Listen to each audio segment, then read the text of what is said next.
Rádio Universitária FM 96,9. Fundação Universitária Federal do Amapá. Unifap. Campus Universitário. Rodovia Juscelino Kubitschek, quilômetro 2, Jardim Marco Zero, Macapá, Amapá. 8h03.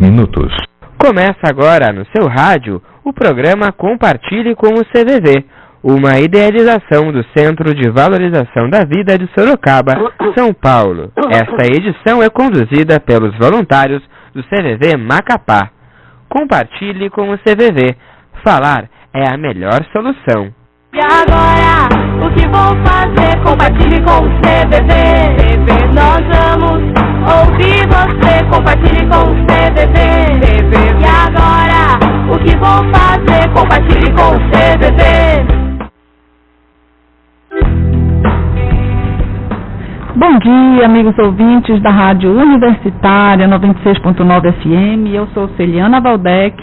E eu sou Dorilane Albuquerque. Estamos aqui para apresentar mais uma edição do programa Compartilhe com o CVV. Programa que traz informações importantes sobre saúde emocional e valorização da vida com o objetivo de contribuir para a prevenção do suicídio. Muito obrigada por sua audiência e fique conosco nesta manhã de quarta-feira, porque hoje o tema do nosso programa é sobreviventes, como seguir em frente após um suicídio. Para conversar conosco, nós convidamos o Dr. Carlos Henrique de Aragão Neto. Ele é psicólogo e psicoterapeuta, suicidólogo, terapeuta de luto, especialista em tanatologia, mestre em antropologia pela Universidade Federal do Piauí, com o tema Aspectos da Tentativa de Suicídio, e doutorando em Psicologia Clínica e Cultura pela UNB, com o tema A Relação entre Automutilação e Comportamento Suicida. E é também membro da ABEPS, Associação Brasileira de Estudos e Prevenção do Suicídio. Bom dia, doutor Carlos, que alegria tê-lo conosco. Obrigada por aceitar o nosso convite. Bom dia a você, a todos os ouvintes. Eu que agradeço o convite, para que a gente possa discutir esse tema tão importante. Isso. A gente vai dar um bom dia aqui também para o Sérgio, diretor da Rádio Universitária, que gentilmente colabora conosco na técnica. Vou dar o nosso bom dia para a Jane Borges, que é também nossa ouvinte assídua, voluntária do CVV, e para os internautas, que nos acompanham pela internet. Obrigada por sua audiência. Eu também gostaria de dar um bom dia aos meus pais, o senhor Nestor e a dona Dorinha, que são assíduos ouvintes desse programa, e ao meu chefe, Danilo Pacheco, já agradecendo, porque ele me libera todas as quartas para estar aqui com você, amigo ouvinte. Que bom, obrigada, Danilo. É muito importante essa colaboração aí com a gente. E o nosso ouvinte pode participar conosco, interagir conosco através do nosso WhatsApp. O Compartilhe com o CVV no rádio tem o WhatsApp. Pergunte, sugira e comente nossos programas. Anote aí. 96-98-132-4980. Repetindo, 96-98-132-4980. Participe e colabore com a nossa equipe. Juntos somos mais. Compartilhe com o CVV. Falar é a melhor solução.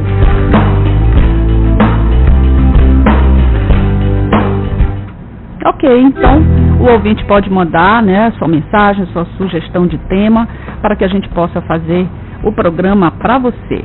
Antes de começar a nossa conversa com o Dr. Carlos, a gente tem o costume aqui de trazer sempre o nosso preceito, aquilo que norteia o trabalho do CVV.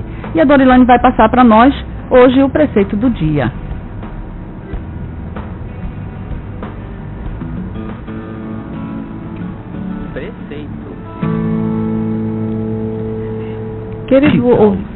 Querido ouvinte, o nosso preceito de hoje é o de número 42. Nós temos 52 preceitos no CVV, que nos ajudam a nortear a nossa relação de ajuda e como devemos nos conduzir também em nossas vidas.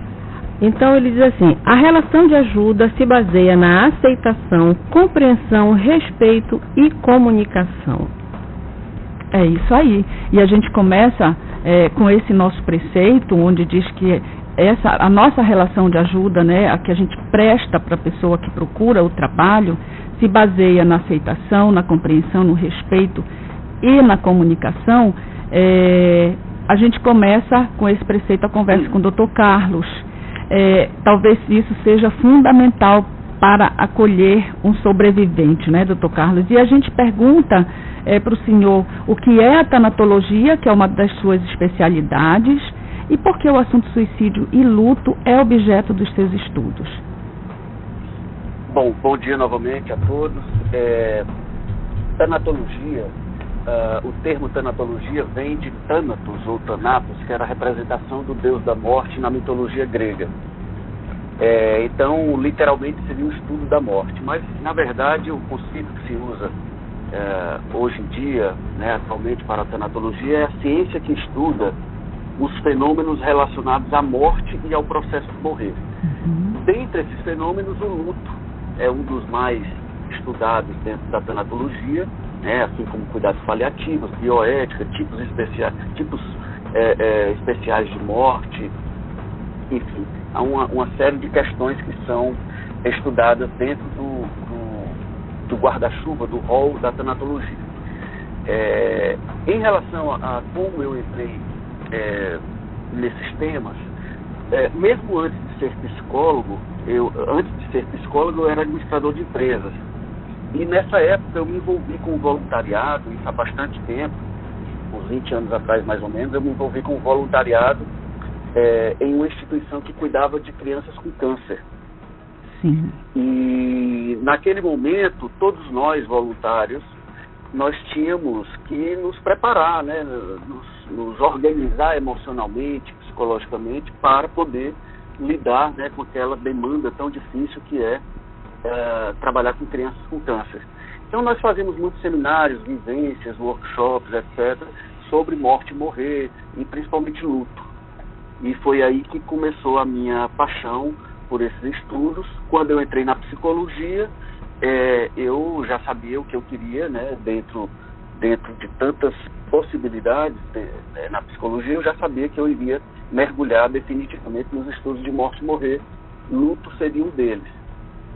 No caso do suicídio, veio na faculdade, né? O interessante foi que, porque assim, muitas vezes as pessoas perguntam se eu tive algum caso de suicídio na família, né? Porque às vezes você acaba abraçando um tema em função da sua dor.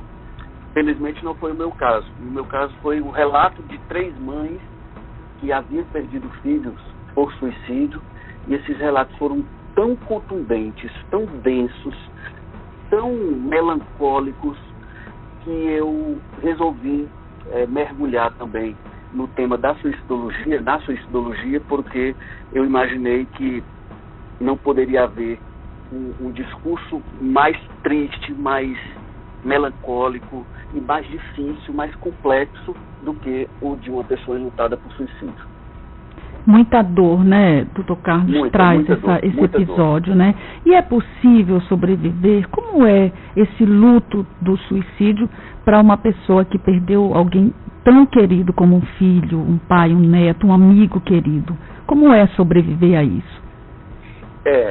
O termo que nós usamos, né, que é exatamente sobrevivente, né?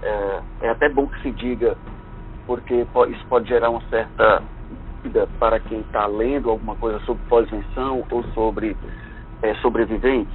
Bom, alguns termos são importados do inglês, né? Então, pós-venção, por exemplo, vem do inglês, não houve uma tradução talvez mais abrasileirada, então ficou pós-venção, que vem do pós-vention.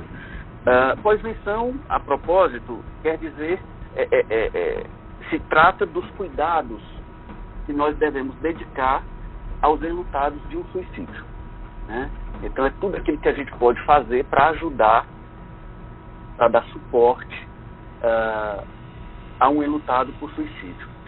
No caso do sobrevivente, muitas vezes as pessoas podem confundir com aquela pessoa que fez uma tentativa de suicídio e que sobreviveu a ela. Não deixa de ser um sobrevivente de uma tentativa, mas quando nós falamos do sobrevivente da pós-venção, nós estamos falando dos enlutados.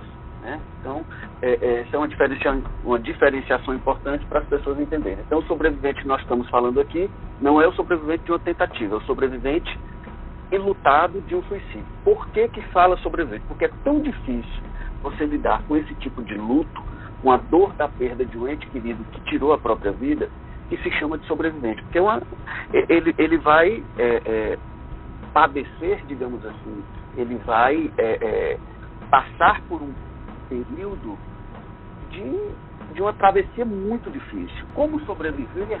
As pessoas sobrevivem, né?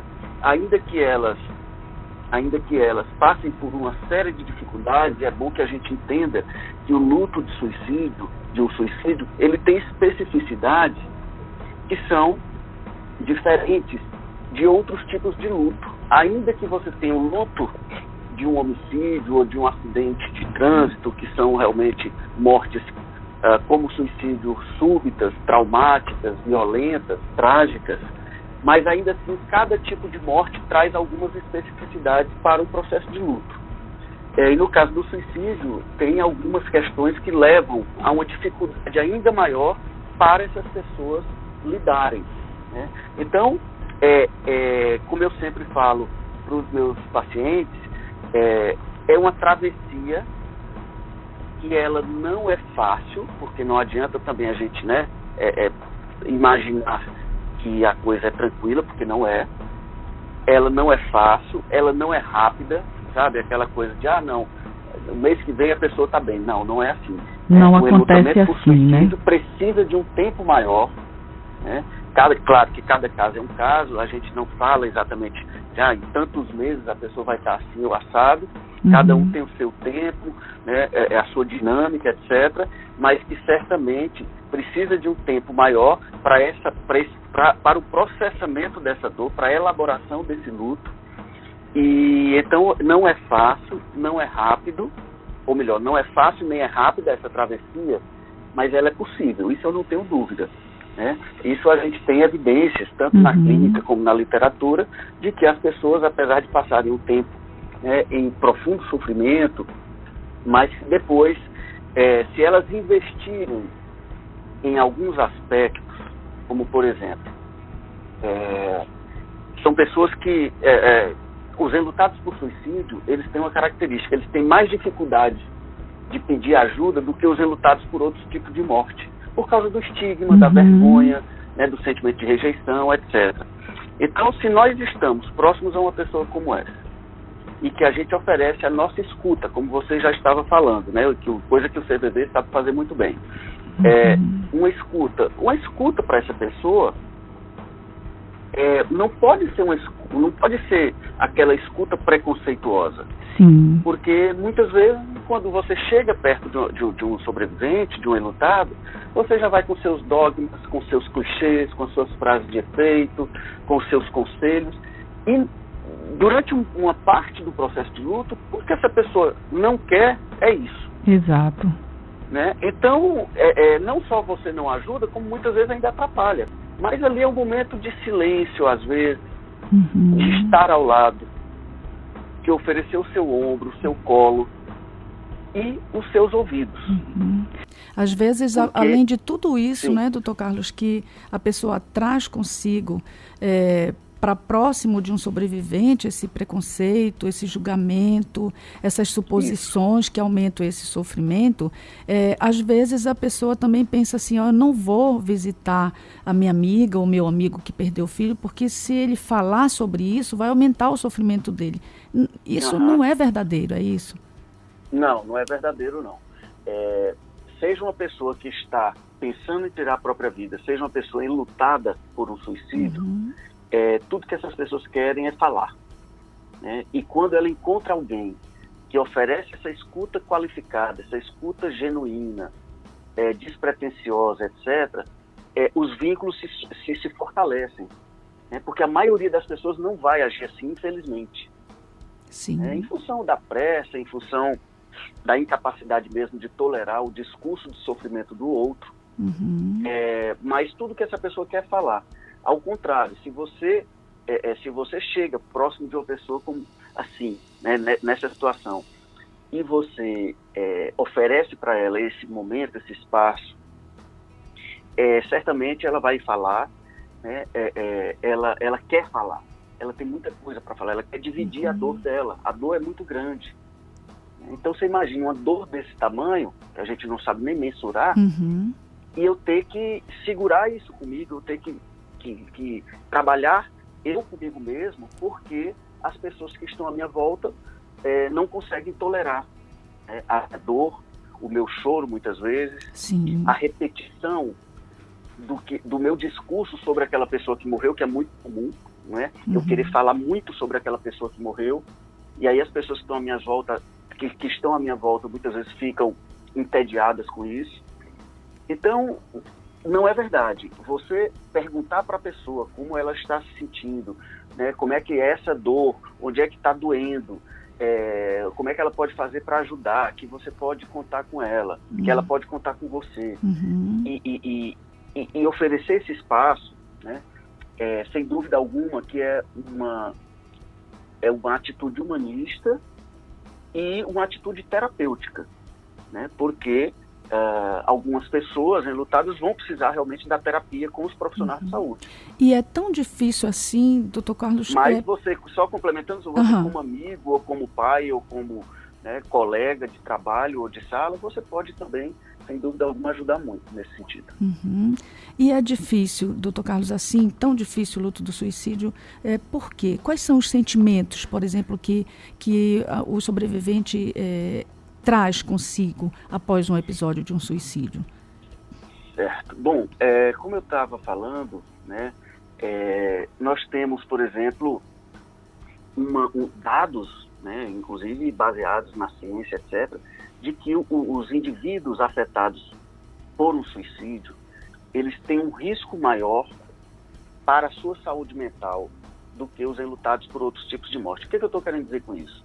É que a pessoa que perde um ente querido por suicídio tem que realmente buscar ajuda e cuidados, de preferência com a rede de suporte social que faz família, amigos, igreja, enfim, tudo que pode ajudá-lo nesse sentido, e se for necessário, a terapia, a psicoterapia, né, para que ele possa processar da melhor forma possível essa dor. O luto de suicídio, ele tem algumas especificidades que são, uma delas, que faz com que a gente diga que o trabalho com os enlutados, o trabalho de pós-venção, é também um trabalho de prevenção.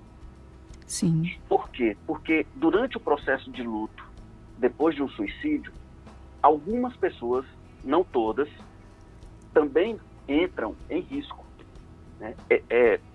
A dor é tão potente que muitas vezes, né, eu já vi várias vezes, principalmente mães e pais, relatarem o desejo, por exemplo, de tirar a própria vida. Então é muito importante que a gente cuide dessas pessoas, porque muitas delas também estarão em risco. Esse é o primeiro ponto, que é uma especificidade do luto de suicídio. Outra coisa que nos deixa perplexos, né, e é daí a dificuldade da gente compreender um fenômeno tão complexo como o suicídio e aquilo que vem depois dele, é porque, no caso do enlutado, imagine você, a pessoa que tira a própria vida, ela nega o instinto básico nosso de sobrevivência. Porque quando morre alguém por um acidente de carro, né, ou num homicídio, é claro que a dor é tremenda, né, é uma morte também súbita, trágica, etc. Mas ali existe uma causa, digamos assim, que facilita de alguma forma o entendimento do enlutado. Ou seja, alguém matou o meu pai, ou o meu irmão morreu num acidente de carro, aconteceu alguma coisa, o pneu furou e etc. No caso do suicídio, não. É uma pessoa que vai e diz, não, eu não quero mais viver, né? E ela vai contra muitas das nossas crenças e, no caso, o nosso próprio instinto de sobrevivência. Então, isso é muito difícil de ser compreendido, né? Esse é um ponto. Tem alguns sentimentos que são muito potentes no enlutamento por suicídio. O principal deles é a culpa. Eu não posso generalizar e não gosto de generalizar, porque é muito complicado quando a gente generaliza comportamento humano e sentimentos, etc. Mas eu diria para você que a grande maioria dos enlutados de um suicídio, de alguma forma, um pouco mais, um pouco menos, com mais intensidade, menos intensidade, se sentem responsáveis, minimamente responsáveis por aquilo, no sentido de o que eu poderia ter feito, talvez se eu tivesse feito alguma coisa, eu teria evitado, enfim, fica uma dúvida e uma série de questionamentos na cabeça do enlutado que traz mais sofrimento ainda. Então a culpa é talvez o sentimento mais forte, mais presente, mais potente no enlutamento por suicídio. A raiva também é outro sentimento muito presente. E a raiva, ela pode ser bidirecional. O que eu estou querendo dizer? Eu posso tanto sentir raiva de mim, né? De repente, alguém próximo a mim tirou a própria vida, eu posso sentir raiva de mim, porque naquele dia que ele pediu uma carona e eu tinha outro compromisso, enfim, coisas dessa natureza. Né? E essa raiva pode, inclusive, se misturar com o sentimento de culpa, mas essa raiva, por vezes, também é direcionada para a pessoa que morreu. Então imagine você como fica a minha cabeça tendo perdido um ente querido por suicídio, e aí em determinado momento eu percebo que eu estou com raiva dessa pessoa. Quer dizer, eu estou sofrendo barbaramente pela perda dessa pessoa e ao mesmo tempo estou com raiva dela. Então veja como é complexo isso, né? E por que eu fico com raiva dela? Porque muitas vezes vem a sensação de desamparo, de rejeição, sabe aquela coisa que eu escuto muito, que é assim, ele não poderia ter feito isso comigo. Sim. Ele não poderia ter me deixado sozinho, ele não poderia ter me deixado desamparado. Né? Eu hoje sinto vergonha, né, disso que aconteceu, então eu não posso mais sair na rua porque eu sou julgado, eu sou olhado de forma atravessada. Então veja só, muitas vezes a pessoa já é difícil identificar esse sentimento. Isso é uma das tarefas que, às vezes, a gente tem que fazer na clínica. Ajudar o sentimento que ela que está presente nela. E ela já é difícil, então, aceitar que você tem, que você está realmente com raiva da pessoa, porque isso também gera culpa, né? Mas isso acontece, não com todos, mas com algumas pessoas. E tem também a questão dos questionamentos e da busca de respostas, né? Então, a busca de respostas é algo que vai torturando psicologicamente, mentalmente, muitos enlutados. Mas por que aconteceu? Muitas vezes os enlutados querem falar com o médico da pessoa que morreu, com o psicólogo, com o melhor amigo, querem ir no local. Enfim, há uma série de questões, de atitudes que são ali tomadas visando ter alguma coisa mais palpável sobre os motivos pelos quais aquela pessoa tirou a própria vida. Os questionamentos, né? Por que ele fez isso? E os ICs, né? Ou seja, e se eu tivesse ajudado naquele dia? E se naquele dia eu não tivesse saído? O meu filho tirou a própria vida quando eu viajei. E se eu não tivesse viajado, ele não teria tirado a própria vida? Então, é realmente um mix, né? Uma composição de questões muito, muito complexas, né? Que envolvem o enlutamento por suicídio. Fora a vergonha, a questão da rejeição, do desamparo. Isso vem tudo carregado com estigma, né? O estigma social é aquele rótulo que nós colocamos. Então, o suicídio, por ser um fenômeno muito estigmatizado, o enlutado, ele sofre muito por isso também. Já não bastasse o sofrimento terrível de perder alguém por suicídio, você ainda sofre porque você, lá na rua, quando você sai de casa, você é julgado, às vezes até dentro de casa mesmo, Sim. mas principalmente fora, né? Então isso leva muitos enlutados ao isolamento, Sim. Né? O isolamento social. Então imagine você que você era um momento em que você gostaria de falar com a vizinha, com o seu amigo, com a pessoa na igreja, na escola, no trabalho, para poder dividir um pouquinho dessa dor, né, e poder facilitar o processamento e a elaboração dela. E você, muitas vezes, precisa se isolar porque não suporta o olhar julgador, preconceituoso que você tem quando sai de casa. Então, não sei se eu estou me fazendo claro, sim, né? Sim. Mas são algumas das especificidades, né, do enlutamento por suicídio. São muitas coisas que o enlutado precisa carregar e aí prefere muitas vezes se isolar, como o senhor diz, para que não fique, para que esse sofrimento não seja maior, né, doutor Carlos? Exato. A gente vai então para um rápido intervalo, doutor Carlos. Muito boa a nossa conversa, que nosso ouvinte fique aí, que a gente vai para o intervalo e volta rapidinho. É já já. Ok. Com a agenda em mãos, ou você é do tipo que prefere anotar tudo no celular? Seja como for, guarde este número, 188. O CVV, Centro de Valorização da Vida, agora tem novo número no Amapá. Se você precisa conversar e não tem com quem, ligue 188 e receba apoio emocional. De orelhão, celular ou telefone fixo, a ligação é gratuita. Que tal ser um voluntário do CVV, Centro de Valorização da Vida?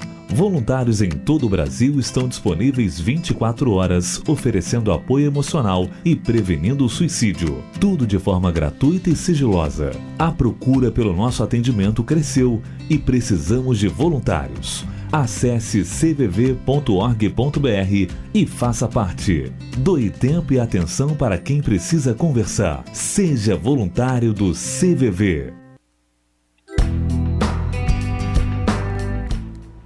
Estamos de volta com o programa Compartilhe com o CVV. Para você que sintonizou agora, 96.9 FM, Rádio Universitária, nós estamos conversando com o Dr. Carlos de Aragão, que é psicólogo e psicoterapeuta, suicidólogo, terapeuta de luto, especialista em tanatologia, mestre em antropologia pela Universidade Federal do Piauí, doutorando em psicologia clínica pela UNB e é também membro de 2 importantes organizações internacionais que atuam na prevenção do suicídio, IASP e ISSS. E é também membro da ABEPS, Associação Brasileira de Estudos e Prevenção do Suicídio. Doutor Carlos, como a gente pode fazer para ajudar esse sobrevivente, né, essa pessoa que perdeu alguém querido para o suicídio, né, tendo tantas questões aí envolvidas, né? São as tarefas diárias, são as conversas sobre esse enlutado, né? Como lidar, além de tudo isso, como o senhor já falou, com a questão do julgamento, né? E tratar desse tema tão estigmatizado, como o senhor mesmo já falou, na nossa cultura, né? No mundo inteiro. Como fazer, o que pode fazer esse sobrevivente para amenizar todo esse sofrimento? Bom, é importante que a gente... algumas coisas nós falamos, né, sobre a questão da escuta, né, da qualidade da nossa escuta, da nossa disponibilidade, porque veja só, tudo que essa pessoa quer, tudo que o enlutado quer, nós não podemos dar. O que é que ele quer? Ele queria a pessoa de volta.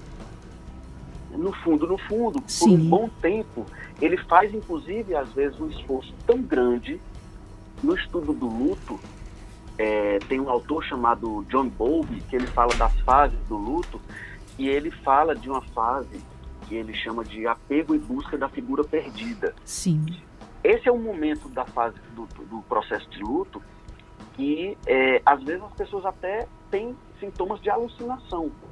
É tão forte aquela energia que ela despende, aquele esforço que ela faz para trazer essa pessoa de volta, ainda que ela saiba, né, assim, conscientemente que essa pessoa não volta, mas que às vezes ela pode até ter sintomas de alucinação, de ver, de ouvir, de sentir, etc. E aquilo faz parte, né, nesse sentido, faz parte ali das características do processamento do luto. Então, eu acho que a principal, o que nós podemos fazer, já que nós não podemos fazer aquilo que ela quer, que é trazer essa pessoa de volta, é estar ao lado. Não tem grandes protocolos, penso eu, né, para grandes manuais, para você seguir, para ajudar alguém. Você se colocar disponível, você respeitar a dor do outro, porque esse é um ponto importante, você escutar, você estar mais tolerante ao discurso de sofrimento, que eu sei que não é fácil. Você dia a dia, durante um tempo, escutar aquele discurso que é repetitivo, que é melancólico, que é doloroso. Então tem horas que a gente realmente fica mais indisponível. Mas você ficar completamente indisponível é complicado, porque essa pessoa precisa, né, de alguma forma, dividir, nem que seja dentro de uma clínica, porque se ela não encontra esse suporte fora, pelo menos que encontre, né, um psicoterapeuta para poder desabafar, para poder colocar isso para fora, né? Então, eu acho que esse é o ponto importante. É a nossa disponibilidade. E outra coisa, mas o que eu vou falar, né? De repente meu vizinho perdeu um filho por suicídio e eu não quero ir lá porque eu não sei o que falar, né? Como você disse, de repente se eu falar alguma coisa pode piorar. Não, depende. Se você for chegar lá para fazer julgamentos, para fazer inferências, para querer futricar, para querer saber detalhes do que aconteceu, isso aí, sem dúvida alguma, é melhor você não ir, porque você vai piorar a situação. Agora, você ir para dizer, poxa, eu estou aqui porque eu gosto de você, o que eu posso fazer para te ajudar, me conta como é que você está, são coisas simples de serem feitas. Simples, nem sempre fáceis, mas simples, né? São atitudes simples mesmo. Tem muito, né, assim, escutar. Às vezes Eu é acho isso que mesmo, né? A escuta é o principal, ainda acho que é o principal ponto nesse processo. É o principal componente, né, dessa presença, né? Tem um colega que sempre participa com a gente de programas, ele é psicólogo, inclusive, ele diz, se você não sabe o que dizer, não diga nada. Né? Não diga nada. Porque o silêncio, muitas vezes, é a melhor resposta. Deixa que o outro fale, né? Exatamente. Você vê muitas vezes as pessoas que eu vejo, né? Eu não gosto de ir a um velório porque eu não sei o que dizer. Não precisa dizer nada. Aliás, não dizer nada numa hora dessa é muito melhor do que você ficar tentando inventar coisas, né? E de repente até fazer uma colocação que vai piorar um pouquinho a situação, né? Então é isso, não tem muito mistério. Eu chegar para essa pessoa e dizer, me fala, onde é que está doendo? Me fala da tua dor, como é que você está? Posso fazer alguma coisa para te ajudar? Muitas vezes a pessoa está ali, principalmente naqueles primeiros momentos, ela está entorpecida, ela está incapacitada de resolver algumas coisas. Você pode, por exemplo, né, ajudá-la a fazer alguma coisa, né, que ela não está em condições de fazer, como uma compra de supermercado, etc. Enfim, você pode ter esse tipo de ajuda mais operacional. Mas a principal ajuda é a sua disponibilidade, a disponibilidade do seu ombro, do seu colo, dos seus ouvidos. Eu às vezes, doutor Carlos, quando alguém conversa comigo, né, e me pergunta, diz que não sabe o que falar. Estou te ouvindo um pouquinho baixo. Está ouvindo baixo? Pronto. Ok. Melhorou? Ok. É Dorilane. Dorilane. Então, quando às vezes a pessoa conversa comigo, né, ao telefone, algum amigo, ou mesmo às vezes no CVV, quando ligam pra gente, eu não sei o que falar. Eu digo assim, não sabe, então, se eu estou presente, eu posso te dar um abraço. Ou então eu pergunto, se você pudesse traduzir no seu corpo, numa dor física, o que seria? Como seria isso? Aí a pessoa às vezes diz, um aperto no coração, um aperto na cabeça, um formigamento no braço. Eu continuo te escutando um pouquinho baixo. Tá baixo. Pronto. Então, eu estava dizendo que a pessoa às vezes não sabe traduzir em palavras o que está sentindo, e eu pergunto se ela pudesse me traduzir numa dor no corpo, o que seria? Aí às vezes ela diz, é um aperto no coração, é um formigamento no braço, é uma paralisação nas pernas. E a partir daí, ela começa a conseguir falar. Exatamente, porque a dor também é física, né? Ela é tão grande, ela é tão potente, que é exatamente o que você falou, né? Ainda semana passada eu escutei a mãe que perdeu um filho, E ela dizia, não, a dor é física, né? Esse aperto é um aperto no peito, aqui no coração, aí cada um diz, né, do seu jeito, mas é verdade. Tanto que o luto, né, o luto é um processo multidimensional. O luto não é doença, o luto é um processo psicológico multidimensional. Por que multidimensional? Porque ele afeta várias dimensões do ser humano. A dimensão física, como a gente está falando agora, a dimensão psicológica, a dimensão cognitiva, a dimensão espiritual é outra coisa, lembrando aqui. Então, o luto é um processo multidimensional, ele pode afetar várias dimensões do ser humano, né? E o luto de suicídio, ele é um luto também não validado socialmente, como nós falamos no estudo de luto. O que é uma perda não validada socialmente? É, por exemplo, o luto de uma mãe que perdeu o filho na gestação, que as pessoas não deixam ela falar, porque é como se aquela perda não fosse significativa, porque ela perdeu o bebê ainda na gestação, sendo que o sofrimento dela é tremendo também. É um filho dela que morreu. E o suicídio, em função dos estigmas, também você não se vê em condições de sair por aí falando disso, pela vergonha que você sente, pelo estigma, etc. Então, essa questão do luto é muito importante que a gente perceba que ele pode afetar realmente muitas dessas dimensões.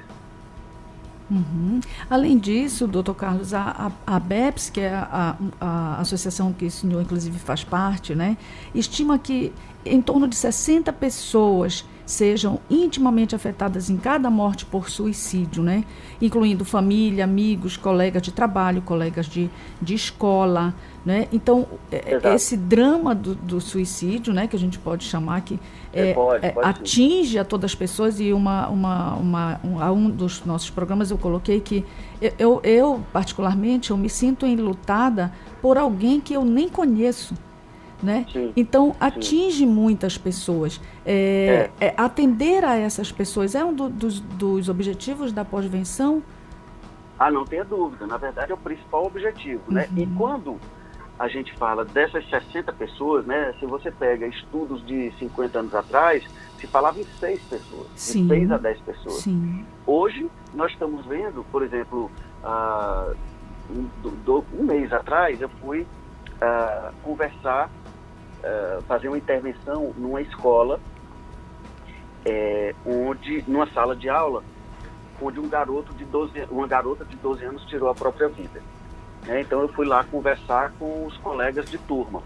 Então só ali eram 30 garotos e garotas profundamente abalados. Sim. Então esse número é um número mínimo, talvez, né? Porque se você pega a família estendida, pais, avós, primos, etc., colegas de trabalho, colegas de escola, de grupos dos quais você faz parte, você chega nesse número sem muita dificuldade.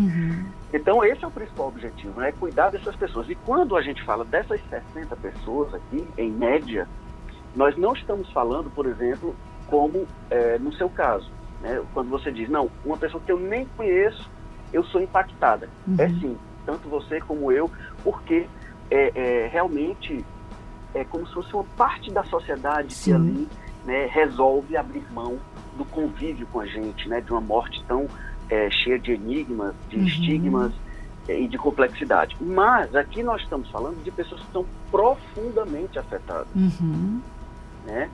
Uma coisa é eu ser exposto à distância, que já nos traz algum tipo de incômodo, como você está dizendo. Outra coisa é quando é alguém da minha família, por exemplo, ou da minha sala de aula. Né? Então esses 60 aqui, essas 60 pessoas são aquelas que estão muito afetadas, brutalmente afetadas pelo suicídio de um ente querido.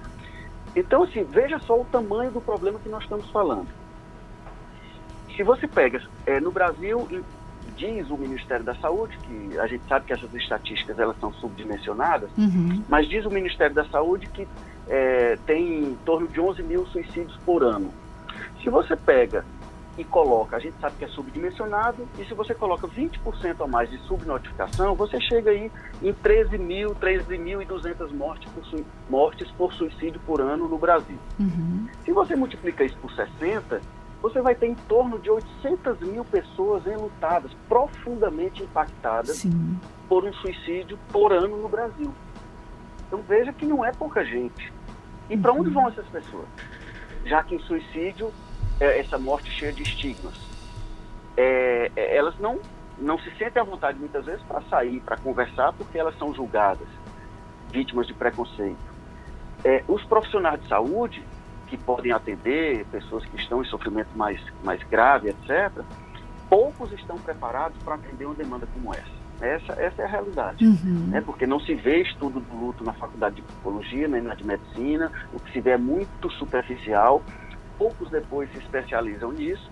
Então, o luto, atender um enlutado por suicídio exige alguns conhecimentos a mais do que aquele básico de escuta e de acolhimento, que já é importante, mas não é tudo. No caso de uma psicoterapia, eu estou falando. Sim. Então, veja.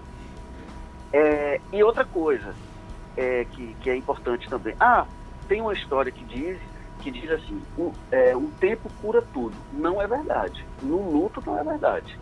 Né? Dependendo de como você elabora o seu luto, o tempo conta contra. Pode contar a favor.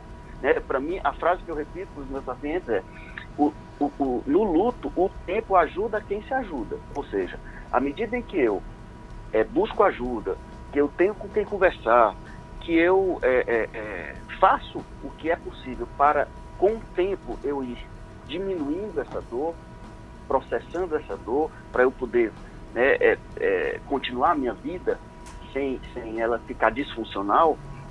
Isso, ok, o tempo ajuda a quem se ajuda, a quem vai fazendo a sua parte. Mas aquela pessoa que nega a morte, que nega os sentimentos, que faz de conta que não está acontecendo nada e acredita só no tempo, essa vai pagar um preço, porque a conta vai chegar lá na frente, né? E o tempo piora essa situação. Então, quantas vezes a gente recebe pessoas enlutadas 5 anos depois da morte do ente querido, por exemplo, e que não fizeram aquilo que precisavam fazer lá atrás, que era justamente não negar completamente essa dor, esses sentimentos, e buscar ajuda, seja ajuda do suporte social, seja ajuda de profissionais de saúde. Então é muito importante que a gente perceba essas nuances, porque imagina como é que fica esse contingente de pessoas enlutadas, profundamente impactadas, sem poder dividir a dor no seio do seu suporte social, e muitas vezes sem conseguir, mesmo dentro dos profissionais de saúde, o cuidado adequado. Então, é muita gente. Isso é uma questão que deveria ser cada vez mais olhada pela saúde pública brasileira. É muita gente que entra em sofrimento, né, doutor Carlos? A gente está aqui já se aproximando do final do nosso segundo bloco. Queríamos agradecer muito a sua participação conosco. Informações muito importantes que as pessoas que estão nos ouvindo certamente vão aproveitar, né, para se ajudar nesse processo de luta por suicídio, né, e tentar a sua caminhada aí. A gente pede que o senhor deixe a sua mensagem para os nossos ouvintes aqui do Amapá, o senhor que gentilmente, né, participa conosco, distante, né, não sei se o senhor está no Piauí. Eu estou em Brasília Está em Brasília hoje, pois é, e participando conosco. Então, a gente agradece muito a sua participação e pede que o senhor deixe a sua mensagem para os ouvintes aqui, amapaenses, macapaenses e internautas que estão nos acompanhando. Bom, eu que agradeço muito, né, o convite de vocês e parabenizo por abrir esse espaço importante na rádio, né, com a capacidade de alcance que tem uma rádio, para que a gente possa divulgar esses trabalhos e essas questões. Então, a todos vocês aí do Amapá e outras pessoas do Brasil que também estão sintonizadas, são 3 coisas rápidas que eu quero dizer. A primeira delas é que uma coisa que atrapalha muito é quando você não respeita o luto do outro. Ou seja, de repente aquele casal que perdeu um filho e que fica um jogo de acusações, de culpabilidades. Daqui a pouco a mulher quer chorar e o marido não tolera mais que ela chore e ela começa a se isolar para poder chorar, ou seja, respeitar o tempo do outro, né? E cada um vai processar o seu luto da sua forma. Não há uma forma padrão. Então é muito importante que haja isso, né? Para que aquilo que já é traumático não fique pior ainda em termos de relação. Então é muito importante que se respeite o direito do outro de se enlutar e de expressar essa dor da sua forma. Quanto à questão das mensagens, são duas. Uma delas eu já falei no início e vou repetir.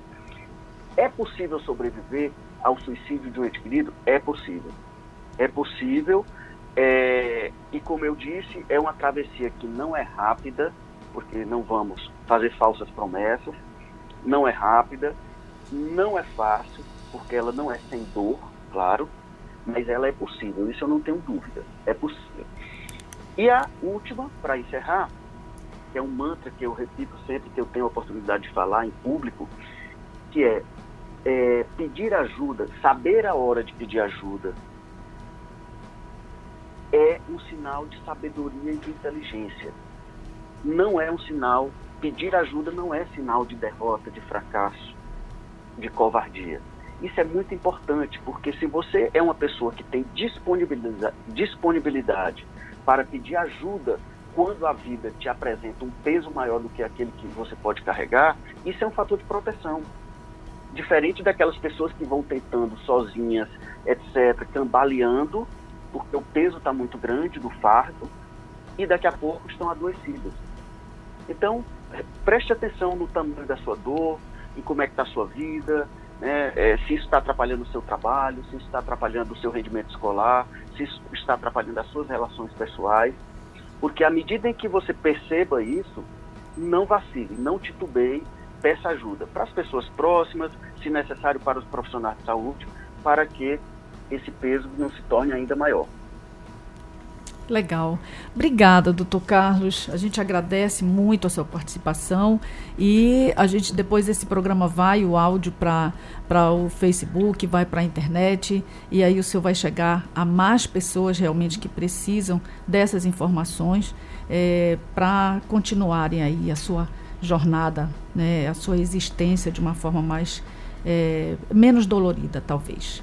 Obrigada por participar conosco. Bom dia para o senhor. Bom dia para vocês todos aí. Obrigada. A gente vai para um rápido intervalo e já estamos de volta.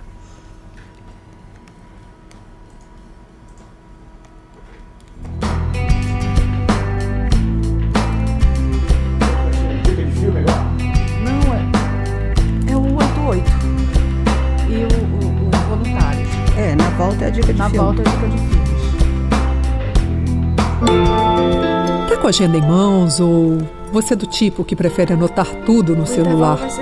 Seja como for, guarde este número, 188. O CVV, Centro de Valorização da Vida, agora tem novo número no Amapá. Se você precisa conversar e não tem com quem, ligue 188 e receba apoio emocional. De orelhão, celular ou telefone fixo, a ligação é gratuita. Isso, não, tranquilo. Tá com a agenda em mãos ou você é do tipo que prefere anotar tudo no celular? Seja como for, guarde este número, 188. O CVV, Centro de Valorização da Vida, agora tem novo número no Amapá. Se você precisa conversar e não tem com quem, ligue 188 e receba apoio emocional. De orelhão, celular ou telefone fixo, a ligação é gratuita. A gente vai querer falar com o senhor sim sobre esse tema. Que tal ser um voluntário do CVV, Centro de Valorização da Vida?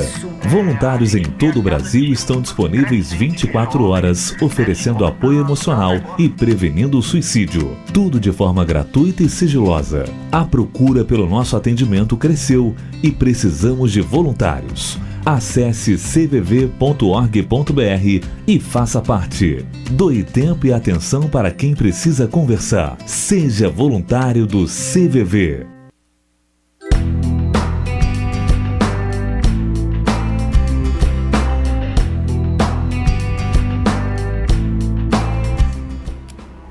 De volta com o nosso terceiro e último bloco do programa. E para você que sintonizou agora com a 96.9 FM, nós conversamos hoje, nos 2 primeiros blocos do programa, com o Dr. Carlos Henrique de Aragão Neto, psicólogo clínico especialista em suicídio e luto, sobre o tema sobreviventes, como seguir em frente após um suicídio. Se interessou pelo tema, você pode ouvir este programa na íntegra no canal do Compartilhe com o CVV no YouTube. Acesse lá. E se gostar, se inscreva no canal e compartilhe o nosso link. Dessa forma, você contribui com a divulgação do trabalho do CVV e, consequentemente, com a prevenção do suicídio. E agora a gente vai para a nossa dica de filme. Dica de filme.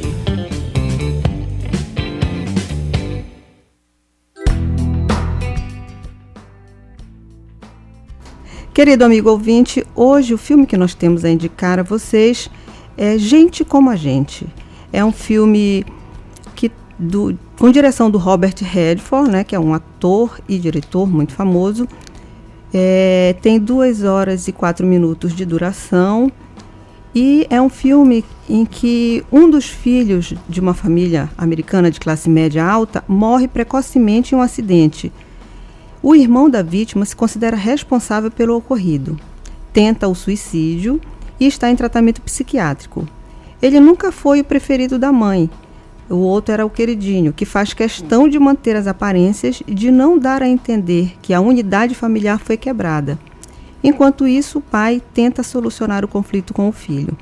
Então aí nós podemos ver uma família sobrevivente, né, de uma tentativa de suicídio e com todas aquelas questões de um acusa, a mãe não aceita, o pai tenta equilibrar e assim vai se dando. É um filme muito bonito e a gente indica que vejam em família para depois discutir as questões que tem lá, né? É sempre uma boa pedida. Legal. A gente vê aí, como o Dr. Carlos falou, né, Dori, a questão do respeito, né? Do ouvir o outro, né, verdadeiramente. E quando a gente fala de ouvir o outro verdadeiramente, é quando você está interessado realmente naquilo que está vindo e que você respeita, que você compreende, que você acolhe, que a pessoa sente que tem um canal para colocar ali as suas dores, né? As suas tristezas, as suas angústias, os seus medos. A gente ouvir se despojando do que a gente traz, né? Dos nossos conceitos, para poder compreender o que o outro traz. Exatamente. E essa é a filosofia do CVV, né? Às vezes as pessoas perguntam, mas como vocês conseguem fazer? É porque existe uma formação, né, para o voluntário, onde a gente aprende esse conteúdo, né, de conversar dessa forma que vai fazer com que realmente a pessoa se sinta ajudada. Isso, e onde o voluntário lá dentro é convidado a se enxergar, né, identificar as suas dificuldades para não levar isso quando ouve o outro, né, não levar os seus conceitos, a sua bagagem emocional, conseguir deixar isso um pouco de lado para ver o sofrimento pelo olhar do outro que traz. Do outro que está trazendo, né? E aí a gente convida você, né, a usar o 188 do CVV, você que pode estar passando por uma situação dolorosa, uma situação de perda, né? Quer seja perda de um familiar, perda de um emprego, perda da saúde, que isso tudo traz esse sofrimento, essa angústia. Você pode conversar com o voluntário do CVV, hoje gratuitamente. A sua chamada é sigilosa, tudo que você vai compartilhar vai ficar entre você e o voluntário que vai lhe atender, e você pode conversar livremente pelo tempo que você precisar para colocar todas essas situações que você está vivenciando para fora, né? É assim que a gente valoriza a vida, né? Respeitando, compreendendo, aceitando, acolhendo aquele que está chamando, aquele que está procurando o trabalho, né? Assim a gente consegue prevenir o suicídio, né? E se você se interessa em ser voluntário, o cvv.org.br está aí à sua disposição, você pode acessar, né? E pode se tornar um voluntário, né, do CVV. Eu também, amigo ouvinte, tenho aqui uma novidade para você, uma informação. O Ministério da Saúde está lançando um aplicativo chamado Meu DigiSUS. É uma plataforma móvel de serviços digitais do Ministério da Saúde, onde o cidadão terá acesso às suas principais informações de saúde, né? E poderá também acompanhar o agendamento, marcação de consultas, inclusive com psicólogos, com psiquiatras. Aqui no estado, a Secretaria de Saúde já está utilizando. Veja lá no Google Play ou quem tem outra plataforma que vai estar lá, Meu DigiSUS, e tenha mais informações. Legal, né? Serviço de utilidade pública aqui, a gente trazendo para você que nos acompanha essas informações que vão ajudar você. Às vezes é angustiante, né, Dori, ter que marcar uma consulta, esperar um tempo longo por uma consulta, né? Isso tudo traz essa dor, esse incômodo aí. E a gente vai para a agenda da semana. Agenda da semana.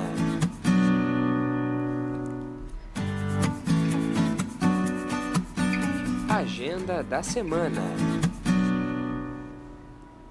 Na agenda da semana, a gente tem a informação aqui sobre o primeiro simpósio sobre prevenção do suicídio na microrrede, da microrrede de atenção à crise suicida, que vai acontecer nos dias 5 e 6 de setembro, no auditório da Unifap, no horário de 8 às 12 e de 14 às 18 horas. Lembrando que o mês de setembro é o mês de prevenção do suicídio e este será um momento importante de troca de informações sobre prevenção do suicídio. As inscrições poderão ser feitas pelo e-mail ambacs@hotmail.com. Ambacs escreve AMBACS @hotmail.com e você informa seu nome completo, seu contato e a instituição a qual você pertence. A carga horária será de 10 horas com certificado.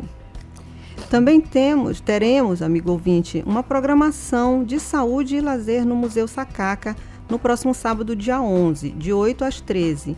A programação vai ter atividade interativa com exposições de plantas medicinais, oficina de chás medicinais, pintura de rosto, jogos, o regatão que está lá para dar a volta naquele rio, visita mediada, né, pelas pessoas que estão lá, e atividades físicas de zumba, biodança, ginástica laboral e também atendimentos de saúde, onde você vai poder ter consultas oftalmológicas, de pediatria, otorrinolaringologia, clínica geral, psiquiatria, psicólogos vão estar lá, fisioterapeutas, atendimento de enfermagem, aplicação de flúor, enfim, avaliação nutricional também.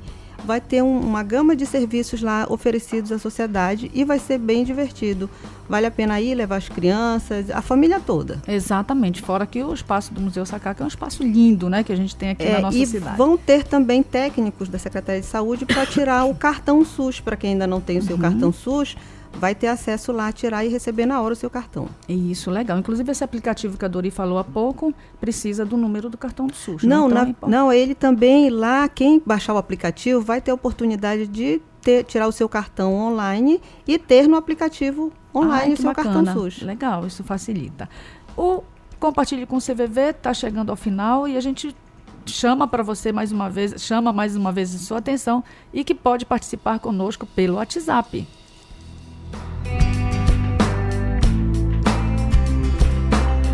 O Compartilhe com o CVV no rádio tem o WhatsApp. Pergunte, sugira e comente nossos programas. Anote aí: 96 98 132 4980. Repetindo: 96 98 132 4980. Participe e colabore com a nossa equipe. Juntos somos mais. Compartilhe com o CVV. Falar é a melhor solução.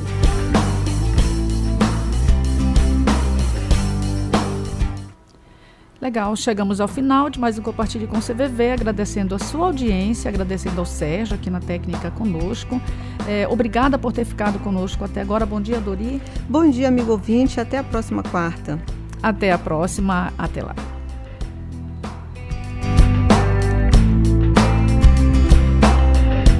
Você ouviu o programa Compartilhe com o CVV, uma idealização do Centro de Valorização da Vida de Sorocaba, São Paulo. Esta edição é conduzida pelos voluntários do CVV Macapá. Compartilhe com o CVV. Falar é a melhor solução. E agora, o que vou fazer? Compartilhe com o CVV. Nós vamos ouvir você. Compartilhe com o CVV. E agora, o que vou fazer? Compartilhe com o CVV.